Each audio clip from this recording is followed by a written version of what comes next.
A new era of Cardinals baseball has begun. Good evening and welcome into episode number 80 of the Lou Sports Talk podcast. I'm your host, Ethan Hannaford. He is Dylan, Troy, Landry, Freebird, Hampel. Yes, a lot of nicknames if you are just getting started with us here on the Lou Sports Talk podcast. Well, you will get used to it. Dylan, how you doing tonight? These last couple of days been crazy as far as St. Louis sports goes. Yeah, man, I'm hanging in there, absorbing all the information. It's been unprecedented in our lifetimes, at least, to see all these changes occurring. So I'm doing well. How are you? I'm doing well, and I'll say this. This is the reason that I'm doing well. Can we agree that the last at least couple of months since the baseball got really bad in St. Louis, probably early July is when it really started to take a turn for the worst. Held our own during the rough month of June. May was great. April and March were decent. I think we felt pretty good halfway through the year, and then it just took a turn for the worst in the latter half. Can we agree that latter part of the season, it just felt like we were waiting to get to this part where you were going to get to figure out what Chaim Bloom and this relatively new front office, he's the main one that's new, right? But this new era of Cardinals baseball was going to be getting started, and you were going to see the direction that they were going to take things and how they were going to get back to the winning ways that we were so accustomed to here in St. Louis. Can we both agree that this right here is what we have been waiting for? I don't know what you're talking about. I've been dialed in on the Cardinals the last 2 months. I've been on the edge of my seat wanting to see what call-ups happen in September, wondering what moves Marmol's going to make out of the bullpen. It's been nail-biting. No, I completely agree with you. I haven't been more out on the end of a Cardinals season since 2023. Those are the only 2 times in my life where I really remember just being like, can we please get the season over with now? But yes, for this reason, for what happened yesterday and today with John Mozeliak stepping down and Chaim Bloom coming in and taking the reins, this is exactly the moment we've been looking forward to for exactly a year now, actually. It was a year ago today that Bill DeWitt Jr. and the third announced that Chaim Bloom would be taking over the role of president of baseball operations from John Mozeliak at the end of this season. And it's been talked about for hard to quantify how much it's been talked about, but the moment is here now. Chaim Bloom is in charge. In charge he is, and now we figure out where the heck things go from here. So what we're going to be doing on today's episode of the Lou Sports Talk podcast is in a moment, we're going to be just walking through briefly the career, the tenure, the time that John Mozeliak had here in St. Louis as the general manager, as the president of baseball operations, and everything leading up to that point. And to be quite frank, his role in what was one of the many great stretches of baseball here in St. Louis. So we're going to be diving into that here in just a moment. And then we're going to take a walk through some of the things that were discussed during Tuesday afternoon's press conference that Chaim Bloom and the Cardinals ownership, Bill DeWitt Jr. and Bill DeWitt III, held with the media. Like we said, this is the day that people have been waiting for and looking forward to, is hearing the direction St. Louis was going to go. It has arrived. We're going to be taking you through some of those comments here in just a moment. But first, we start with John Mozeliak. And for that, I have to get up the new banner. Farewell to John Mozeliak. And you know what? I have to do something else too. I got to take my headphones off for a second. I'm changing hats for this segment, throwing out one that I found from the closet, Dylan, that I haven't seen in years. This hat was purchased when I was in 5th grade. And for those that are listening, it is the 2011 World Champions hat. It looks like it's been in my closet for a decade, for 15 years. Does it not? I can't believe that thing still fits. That back strap's got to be holding on for dear life. But hey, props to you for still having it, knowing where it's at. Get the cap to you. It is all stretched out, bro. It is all stretched out. But you know what? Actually, it really isn't even that tight on my head. But a throwback here to Mo, and because we know that so many of the bits and pieces of 2011 do not happen without Mo. So let's go ahead and let's just walk through real quick how things went today, but also we'll go way further back to the start of Mo's career in St. Louis. Yesterday, which was Monday, the Cardinals president of baseball operations at the time, John Mozeliak, held his final press conference where he had the opportunity to thank players, coaches, baseball operations personnel, the DeWitts, the media, the fans, and many others on anything and everything that they provided to him, for him, with him during this time with the St. Louis Cardinals. He was quoted saying, "I love this job, but I also knew it was time for a change. Trying to reinvent yourself every year can be challenging. The drum beat was getting louder, candidly, real loud, and I heard it." A lot of talk about 2025, the decision-making process going into it. There was some questions asked about if he regretted the way they went about anything this year, as well as him having the opportunity to look back on his time as a Cardinal. Mozeliak first joined the St. Louis Cardinals organization back in 1995 initially. He served as an assistant within the scouting department and would eventually become the Cardinal scouting director, where he would oversee the drafting of players such as Albert Pujols, Yadier Molina, many others, and later would become the assistant general manager under Walt Jocketty. We know all about the run that Walt Jocketty had as the general manager prior to Mozeliak taking over. In 2007, Mozeliak became the Cardinals' new general manager. During his time as the GM, Mo was responsible for the acquisition of players such as David Freese, Matt Holliday, Lance Berkman, key bullpen pieces that helped the Cardinals win the World Series in 2011, Paul Goldschmidt, Nolan Arenado, many others. I'm sure there are quite a few that I am leaving out, but those being some of the notable ones. In 2017, Mo was named the president of baseball operations, which was the position he would hold until today, Tuesday, September 30th, 2025. During Mo's 18 seasons at the helm in St. Louis, the Cardinals would make 10 postseason appearances, 5 National League championship appearances, 2 National League pennants, and 1 World Series championship. He helped the Cardinals finish above 500 for 15 straight seasons from 2008 to 2022, and also won the most games of any general manager during that span. Regardless of the bumps that have occurred, and let's face it, his partial responsibility for the organization getting to where it is right now, John Mozeliak's tenure in St. Louis was historic. And Dylan, I don't know about you, but I would hit replay on it time and time again if I could. Very well said there. Yeah, you hit all of the highlights in a very illustrious tenure of John Mozeliak. I think a lot of fans are probably quick to want to move on past this era and sweep it under the rug because of how the last few seasons have gone. But it's important to take the good with the bad and to remember everything that John Mozeliak has done for the St. Louis Cardinals. I mean, it's the end of an era. It's the end of my childhood, at least. I mean, when he took over as president of baseball operations, I was a 4-year-old toddler, and now I'm a college graduate. So it has been quite literally my entire memory of being a Cardinals fan.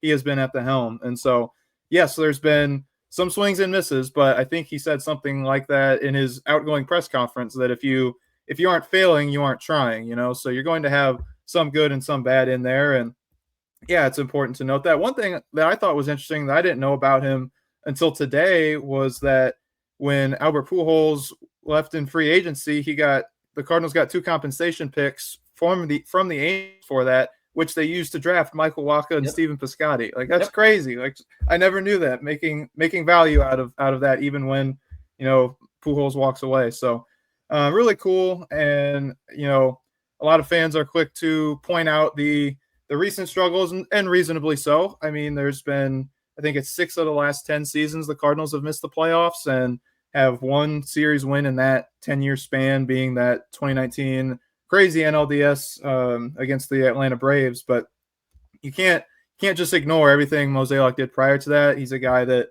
will definitely be wearing a red jacket someday, and might even have a bronze bust in Cooperstown at some point. I don't know. I could be wrong on that, but he'll definitely be in the Cardinals Hall of Fame, no doubt. And it's going to be an era of Cardinals baseball that I think overall will be remembered fondly.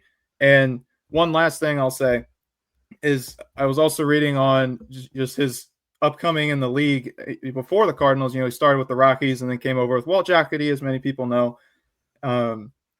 But he got his start actually in 1993 as a BP pitcher for the Rockies because they needed a left-handed BP pitcher, and he was fishing buddies with one of the guys on the team. Said, "Hey, you want to come pitch for BP for us today at practice?" And Dante Bichette, Hall of Famer Dante Bichette, liked him so much that he eventually got a full-time position and then worked his way up from there to becoming assistant GM, and then led to this illustrious career 33 years later. How crazy is that? What a story. Yeah, what a run. He was asked during the press conference on Monday, how do you internally process the balancing of the highs with the lows? And the first thing that he said was, well, there was a lot more highs than lows. So, you'll live with that. But I mean, you think about it. I mean, man, we are so blessed because you think about the generation growing up now, even the generation that grew up. I was born in 2000. Think about the generation that grew up, that was born 10 years later than me, 8 to 10 years later than me. They have not been able to experience this high point of the Cardinals being the classiest of the top, right, of the baseball world, living there. They haven't been able to experience that. Us growing up, I was 11 years old in 2011. I was at the prime, just like you look at these guys and they're your heroes age, watching the Cardinals go through their run from 2011 to 2015, being by far the best team in baseball. 2011, the World Championship, in my opinion, will always be the greatest World Series ever played, the greatest baseball game ever played. 2012, that team coming up just one game short of another World Series. 2013 being, if they would not have ran into an entire city that had just experienced a horrible tragedy, that not just for them but for our country, but obviously especially the Boston Marathon bombing, the Cardinals were the best team in 2013 in Major League Baseball, and they just ran into the perfect storm in the Boston Red Sox in the World Series.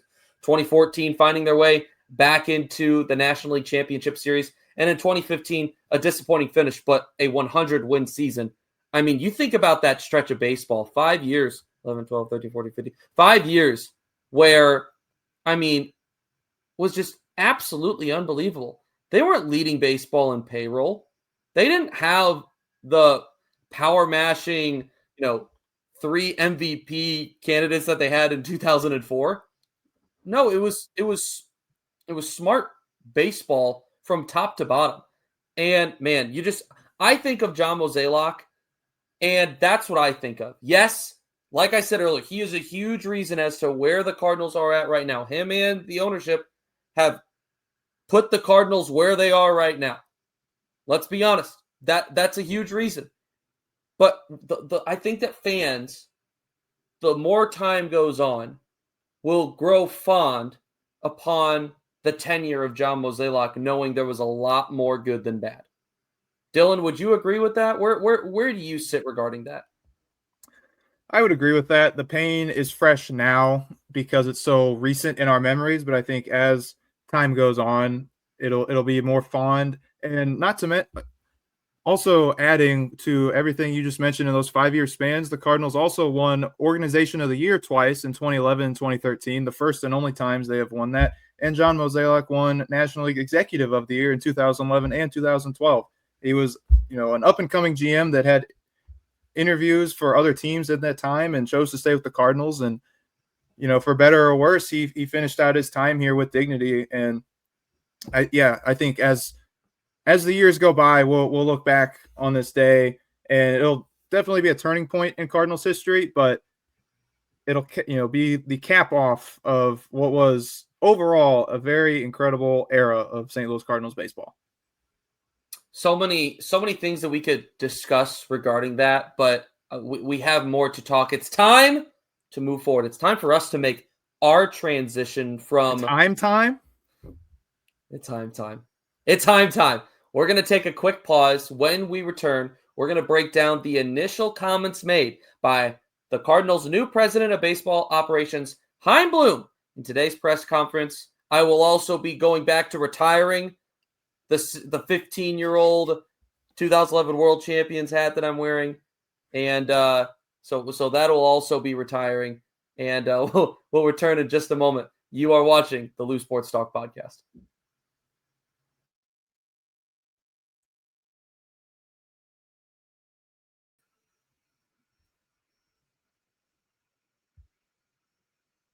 Welcome back to episode number 80 of the Loose Sports Talk podcast. The Chaim Bloom era has begun. I'm Ethan Hannaford. He's Dylan Hampel. This is the Loose Sports Talk podcast on STL Sports Central, where we are presented by DraftKings. The crown is yours. Okay, it's time to go ahead, Dylan, and do the, what do they call them? The Spark Notes? Is that what everyone used in high school? It's time to give the Spark Notes to those that are catching up on where the Cardinals are right now. Because I know there's some Cardinal fans out there that just the last couple of years said, you know what?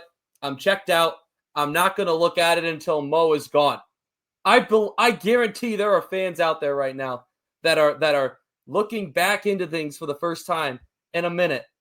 And we're here for those fans just as much as any other fans. So we're going to give you a bit of a recap here. Well, a little bit of a catch-up on who is Chaim Bloom, who is the new president of baseball operations, also what his style is and how it's going to fit well, we think, with the St. Louis Cardinals. Chaim Bloom, just one day after Mozeliak's press conference was announced as the new POBO by Bill DeWitt Jr. and Bill DeWitt III. For those that don't know, Bloom spent substantial time in the Tampa Bay Rays organization, serving as several different roles, including as the assistant director of minor league operations, the director of baseball operations, the vice president of baseball operations, and eventually the senior vice president of baseball operations. Bloom was a huge reason for the Rays building the reputation that they have now and have now had for several seasons as one of the best developers of talent in Major League Baseball. You know how constantly you've said, oh man, the Cardinals need to get back to being able to develop like the Rays do or the Brewers do. Well, for the Rays specifically, Chaim Bloom was a huge reason for that. Dylan? Yeah, like you said, giving all of the juicy details for the layman fan that has not paid attention to Cardinals baseball the last year or so and been tuning out. So this is for you. The new president of baseball operations, Chaim Bloom, is 42 years old. He is a native of Pennsylvania, and he earned his degree from Yale in Latin classics. I dare you to find another POBO around the league who studied Latin classics. That's one of one right there. And he was a member of an a cappella group. So in the off chance you ever run into Chaim Bloom in public, ask him about Latin classics and tell him to sing you something. That'll break the ice. So, but all that to say, he started writing his baseball career, if you will. He started writing for Baseball Prospectus, which is a prominent sabermetrics, analytics website. He started writing for that website at the age of 14 in 1997, and he did that all the way up until he earned his first role with the Tampa Bay Rays in 2005, where he was an intern at the age of 22. So he starts in 2005 as an intern at age 22. Within 3 years, Chaim Bloom is the assistant director of minor league operations for the Rays at age 25. And then 3 years after that, when he's 28, he is the director of baseball operations. So talking about a meteoric rise going up the scale, this kid starts writing at the age of 14 for a professional site. And the age of 28, he's the director of baseball operations for the Tampa Bay Rays. Wow. And like you said, his prominence around the league began there, being known for his ability to develop a farm system and develop a team from the minor leagues up. And so he's especially known for pioneering a wider use of the shift across baseball before its restriction with the implementation of the pitch clock as well, and wider use of bullpen starts. And he quite literally wrote the Rays playbook on player development called Rays Way. That is their guideline for player development, written by Chaim Bloom when he was in his late 20s. And he's also known for developing top-tier pitchers, which is something that the Cardinals sorely need, Ethan. And then he headed on to Boston. Desperately. Yep. In 2019, Bloom was hired as the head of baseball operations by the Boston Red Sox, who the year prior finished with a much worse record than Tampa Bay, having spent much more money. Bloom is responsible for developing many of the big name prospects that are currently having an impact on Boston's roster as we speak. Just tonight, they won a playoff game, and I can tell you that several of those pieces were probably impact pieces in the Red Sox win. Most of those players were return pieces, not all of them, but a good portion of them, for having to trade guys like Xander Bogaerts, like Mookie Betts, which at the time were really heavily criticized. And some people will even look back on that era and say, oh, well, Chaim Bloom wasn't very successful. Well, Chaim Bloom inherited a brutal situation in Boston. And you could argue that some of the moves that he made during his time there, although he was fired, is a big reason as to why the Red Sox are where they are right now, back in the playoff mix. Shortly following, at the beginning of 2024, the Cardinals hired Bloom as a special advisor to the president of baseball operations, John Mozeliak. And following the conclusion of the 2024 season, it was announced that he would be the director of player development for 2025. And following the 2025 season, he would take over as the president of baseball operations. Now we are caught up, and here we are. Chaim Bloom's first press conference held today, Tuesday, September 30th, 2025. And we're going to go ahead, Dylan, and go through some of the notable takeaways from it. Before we do, anything that I missed, any pieces I need to add on the catch-up for Chaim Bloom in these last several years of him? Yeah, just a couple interesting tidbits on his tenure with the Red Sox. So, as you mentioned, at the end of the 2019 season, he became their chief baseball officer, the equivalent to a president of baseball operations, at the age of 36. And he went from quite literally the lowest payroll in baseball to the highest, going from the Rays to the Red Sox. So, talk about a change of scenery, also going from a newer franchise, an expansion franchise in the Rays, to a historic franchise such as the Boston Red Sox. And for those of you who are bored with all this detail, why do we care so much about the depth of Chaim Bloom? I think his Boston tenure, if anything, shows that he has experience with historic and very passionate fan bases such as the Boston Red Sox. I mean, they're a crazy bunch up there, and so dealing with the Cardinals is going to be something that he is prepared for. I would think that experience probably helped him, be ready for this moment, and so it's not going to be new territory or him being in lights that are shining too bright. He's been here before. So just a couple other things that happened during his tenure. That year that he was hired, the Rays went 96-66 with the lowest payroll in baseball and won Organization of the Year. And the Red Sox with the highest payroll in baseball did not make it to the playoffs. And he rehired Alex Cora as the manager of the Red Sox post suspension with the Astros scandal, and then per the request of ownership wanting to shed payroll, he dealt Mookie Betts and Xander Bogaerts, but then he also drafted this guy you may have heard of named Roman Anthony, the top prospect for the Red Sox, who came onto the scene this season with a bang and already signed a long-term extension as a rookie. And yeah, now here he is signing a 5-year deal with the Cardinals, I believe retroactive to this year, but I could be wrong, Ethan. Thank you very much for the addition of information, Dylan. I think overall my favorite part was the acapella at Yale. That has to be the thing. I will most definitely be asking Chaim Bloom about that at the first opportunity come the 2026 season. Okay, so let's go ahead and let's dive into some of the biggest takeaways from the press conference today. The first one, and I think the most notable one, is the lack of satisfaction for where the club is right now, what the on-field product, what I really think it goes beyond that. I think it's the farm system to the on-field product, everything within this organization, where they are at right now. They are not satisfied with it. So I'm going to read you a quote from today's press conference that says, "We aren't where we want to be. We have talent here. We have more talent coming. We have some of the makings for that core, but we need more. So our top priority will be to build our base for the long term. That may mean hard decisions and short-term sacrifices, but to get where we want to go, we can't take shortcuts, and we won't. We will always want to win, and we will hunt moves and decisions that allow us to do the right thing too, as long as they serve our ultimate goal. But we have to choose between short-term gratification and our bigger goal of contending consistently. We will choose the long term. We will make moves with that ultimate goal in mind because, simply put, that's where our organization needs to be. Dylan, first off, wow, what a quote and what a statement as to where St. Louis is right now and the direction that Chaim Bloom wants his ball club to go.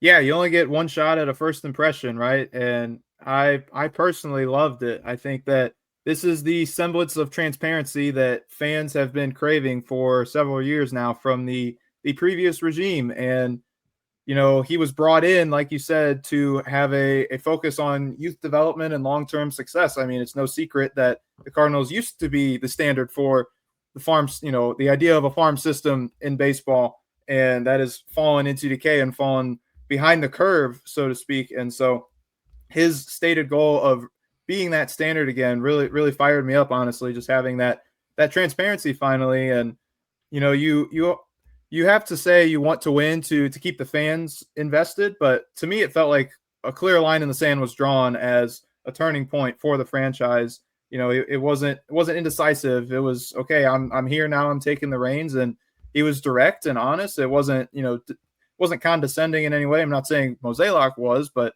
just it was very refreshing just to have that openness and that just direct communication with the fans. And I'm looking forward to seeing what he does. Yeah, there for so long, right? It felt like there was this threading the needle of recognizing, of hearing, yes, we want to be a championship team, but simultaneously there are multiple things holding us back. But also the Cardinals aren't a team that is going to rebuild. It felt like that was the message for a really long time. Finally, we got to a point kind of last off season where it was going to start to move in that direction. Today, as you mentioned, Chaim Bloom made it very clear.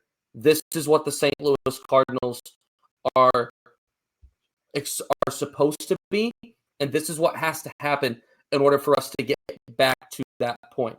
I thought it was a very encouraging message. I thought that some of the things that he had mentioned, the work that they are doing within the farm system and the development side of things, have been encouraging. And I think that matched with what he has done historically through his career with other organizations matches perfect are wanting to head in. And that is getting back to the point where they are the ones that are molding and shaping the league. Yes, there's going to be adjustments. They're not going to be that team that is going to be able to spend $300 million a year. But you know what? They didn't used to have to be. And while baseball has changed, you know who isn't doing that, but they're still dominating? The Milwaukee Brewers. It may be rare, but it's possible to do it. And the expectation is that St. Louis needs to get back to that point. I thought that Chaim Bloom did a really good job making clear that they are not where they want to be. And fans, it might be tough, but you're going to have to stick with us knowing that our goal is to get back. It's been a while since they've been a world championship caliber team. I couldn't tell you the last team that I felt confident about when you looked at them and said, this team could win it all. That's where Chaim Bloom wants to get back to. And his willingness and his honesty to say, yep, there may be some pain short term. And while it would be nice to have some of that gratification, we are not set upon being a wild card team. We want to be a division champion and a World Series contender every single year. This is what it's going to take to get to that point. I thought, as far as first messages, first interactions, it was very good because this is what the Cardinals fan base has wanted, Dylan. They have wanted that honesty. They have wanted the messaging to back what they were going to do. Now, we haven't seen any action yet, but he hasn't had the opportunity for action. So we're going to have to wait in the coming weeks and months to see the direction that they go. But there were some other things that were mentioned too that we're going to discuss that I think will help give us a better idea also that the action is going to come. Because I tell you what, saying it and that not following up with it in the very first offseason would not be a good start to this new era of Cardinals baseball. I don't expect that whatsoever to happen, Dylan.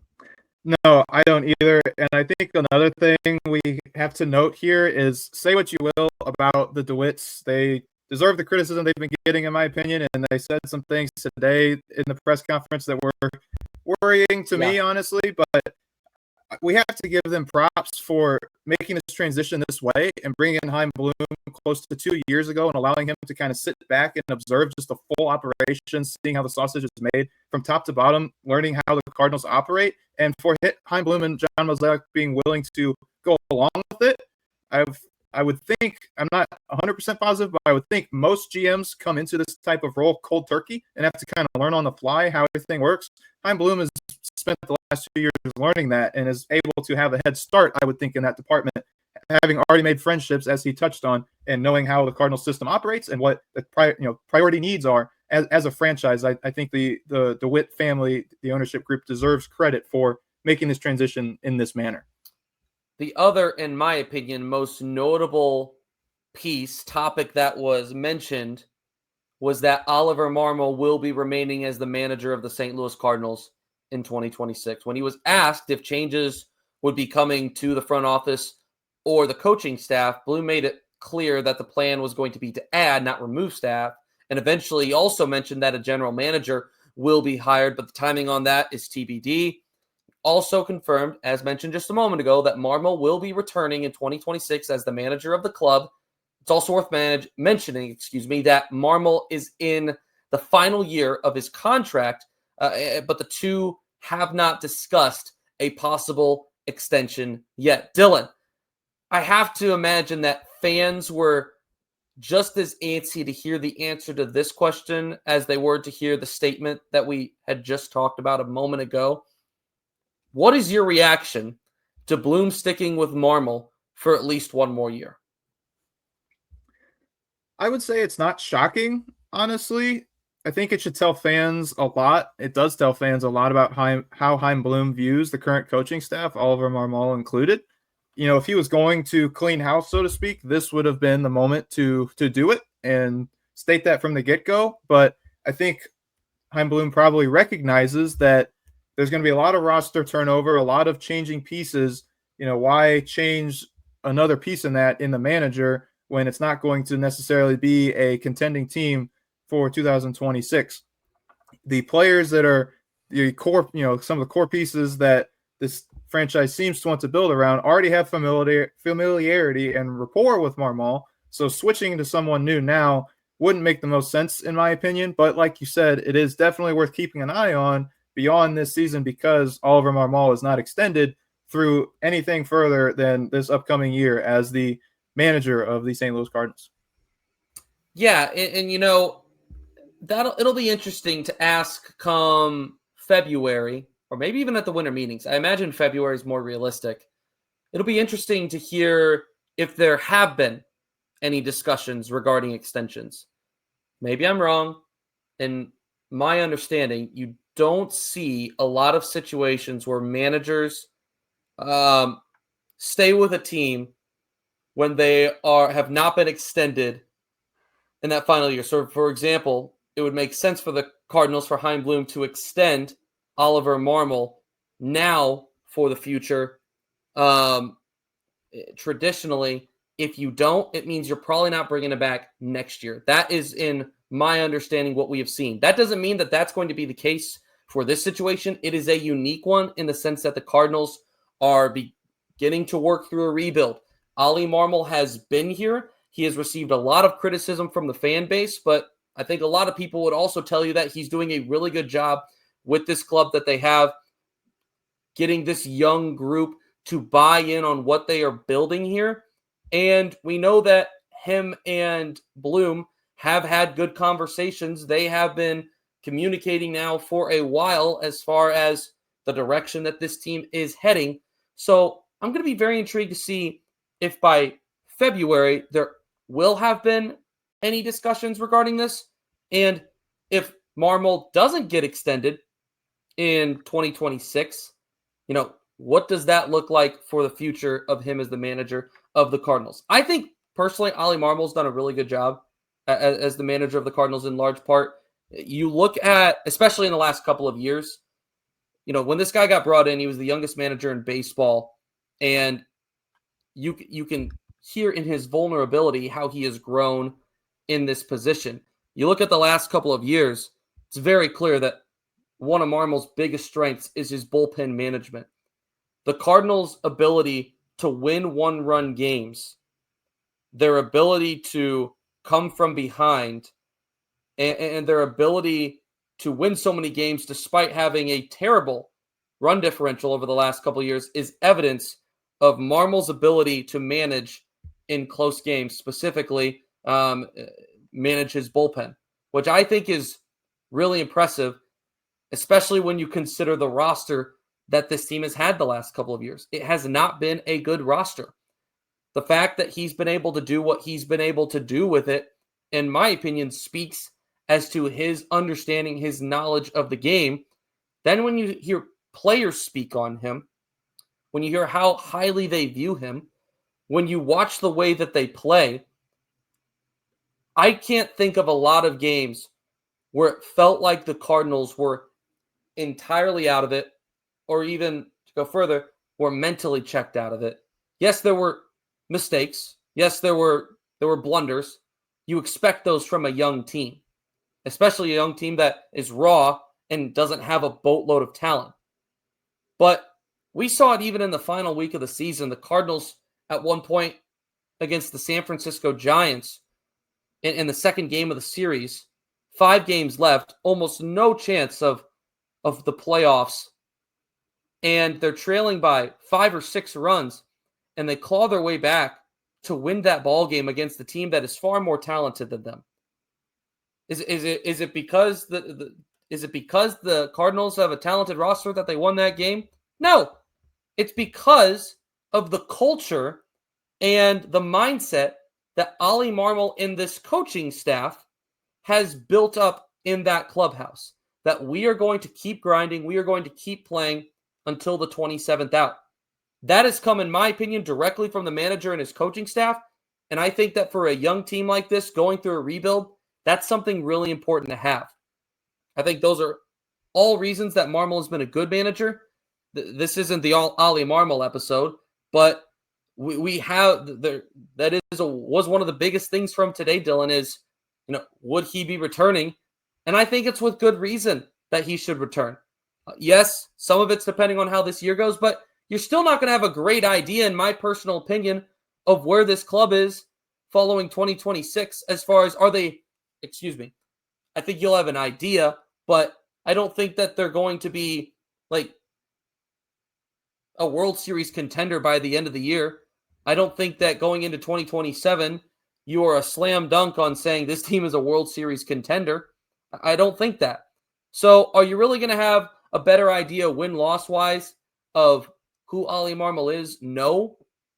That's why I'm going to be really curious to see how Chaim Bloom handles this come the offseason. We're going to be able to talk about this more in upcoming episodes. But for now, Marmol is staying in 26. Yeah, I think he has done the best job that he can, given the unfortunate hand he has been dealt. He has been given just an absolute logjam of roster construction to try to juggle day in and day out. And, you can disagree with his decision making here and there. And I haven't loved every decision he's ever made, but no manager is going to be perfect. And I think, if anything, something I respect and I think fans should respect about Oliver Marmol is just his transparency and his honesty with both the media and fans, and just hearing his exact thought process behind his decisions. I feel like not every manager in the major leagues is like that. And so having that is a luxury, and he definitely stands up for his guys and has their back no matter what. And he's showed that time and again. And I think any fan base would like to see that out of their manager. And so I think that was definitely one of the big questions, like you said, coming out of today. Another big question that I think a lot of people were concerned about with Chaim Bloom was that, would this be a Rays carbon copy, so to speak? Would Chaim Bloom be completely cutting payroll and not signing big free agents. And Chaim Bloom said himself today that this, every situation and organization is different, and he's not going to do the exact same thing because it's not the exact same situation. And so, like you said, as the Rays, you're saying, right? correct. Yes. So I think those free agents will be signed when that time comes, or those young talented players that are up and coming. And like you said, going back to Oliver Marmol, it shows the resilience and the character that they have. When Chaim Bloom even said it himself, he traveled to Chicago for the final series against the Cubs, and he was struck by just the incredible effort that the team still gave and just the complete buy-in. Though they were out of playoff contention by that point, out of it in the standings, there was no quit in the team. And I think that also speaks to the character and drive that Oliver Marmol has instilled in these players. And I think it's something that Chaim Bloom will keep in mind when it comes time for contract negotiations and some building around some of these core pieces. So that was something that was notable to me as well, just the difference in approach that he had with the Rays versus, what it'll be like for the Cardinals. Was there anything else that stood out to you from Chaim Bloom's press conference today that caught your ear, Ethan? No, before I mention the next thing, I just want to also quickly give a plug to a friend of the show, Bernie Miklas, who had a phenomenal episode today on Bernie Central, right here on STL Sports Central. So go and watch that after you finish this video if you haven't yet, because he gives a phenomenal breakdown into Oli Marmol, why he should not be blamed for what is going on, and why he is coming back in 2026. I mean, really, really, really good stuff, as always, from Bernie Miklas. So go and check that out right here on STL Sports Central once you finish this. We'll keep on keeping on here, and some of the other notable topics mentioned. I'll say this also. Those were the two biggest ones, in my opinion. Them not being where they want to be, knowing that change is coming, and Marmol remaining the manager in 2026. Those were the biggest ones. You mentioned the payroll is not going to be cut. They also had a weird situation, in my opinion, Dylan, where Bill DeWitt Jr. was asked if there had been any conversations yet about payroll having been discussed yet. And he said, we don't know what our payroll is going to be. I can't tell you right now, but we're going to provide the resources for him to build what he's talking about building, and we can take it from there. I thought that was a really weird answer. Listen, I know that it's day one for Chaim Bloom, but I also know that Chaim Bloom's been here for 2 years. You're telling me that this hasn't been a conversation? That felt really weird to me. And maybe it was, maybe if they're planning on cutting more, maybe that was DeWitt Jr. not wanting to piss off fans. I don't know. I have almost no words for how odd that was to me. Maybe they haven't discussed it yet. Maybe they haven't come up with that number. And I'll give a little bit of the benefit of the doubt.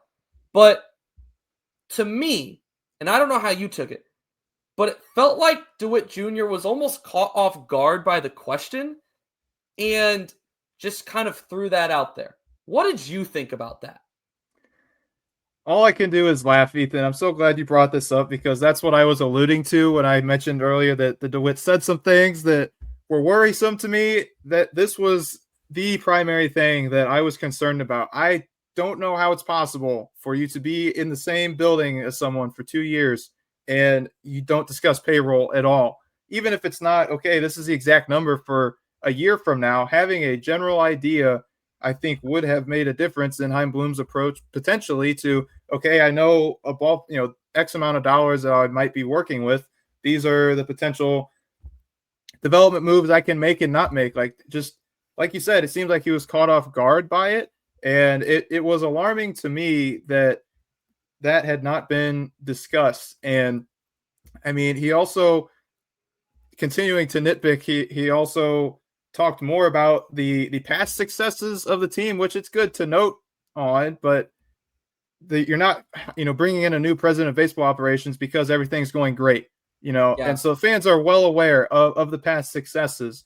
I think more of a focus on the future goals would have been appreciated. And it also seemed like, at least at the surface level, the DeWitts and Chaim Bloom are in two different places, where Bill DeWitt Jr. said that their goal was to make the playoffs every year, and Chaim Bloom said contend for a World Series. So that's two different mission statements. Also noticed that, also thought it was odd. I guess I'll say this to give the benefit of the doubt on that one. Bloom said winning divisions and winning championships. Perhaps, it was implied that the goal is the same. But I also took note of that and thought it was a little bit odd. I guess the one area where maybe I can give the benefit of the doubt on that question regarding payroll is you don't know if Nolan Arenado and his $40 million will be on the payroll next year. You don't know if Sonny Gray and his $35 million will be on the payroll next year. There was a mention today that they're going to need to add some starting pitching depth, potentially in the free agent market.